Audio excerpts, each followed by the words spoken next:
o gabi sa inyo po lahat. Ang salitang paggawa sa Pilipinas. Alam niyo ba na may tao sa ating bansa na pinipilit na magtrabaho kahit na bata pa sila? Ito ay tinatawag na salitang paggawa. Ang salitang paggawa ay isang malaking problema sa ating bansa. Maraming mga bata ang pinipilit na magtrabaho sa mga pabrika, minahan, at mga bukid. Hindi sila binabayaran ng maayos at madalas ay inaabuso pa. Narito ang ilang halimbawa ng salitang paggawa. Ang mga batang manggagawa sa pabrika ay madalas na nagtatrabaho ng mahabang oras at hindi nakakakain ng sapat.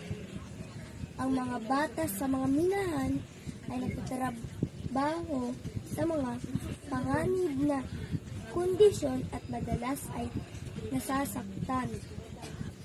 Ang mga batang manggagawa sa mga bukid ay madalas na nagtatrabaho sa ilalim ng init ng araw at hindi nakakatulong ng sapat. Bakit masama ang salitang paggawa? Hindi tama na pinilit ang mga bata na magtrabaho. Dapat silang nasa paaralan at nag-aaral para sa kanilang kinabukasan.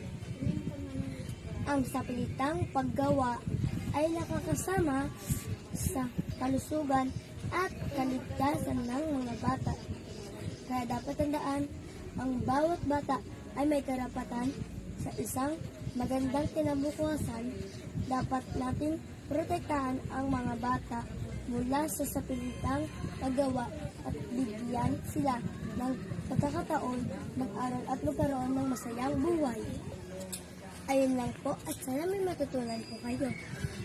Thank you po sa mga nanonood. Tagabalita, si Prince David A. Regala on TV.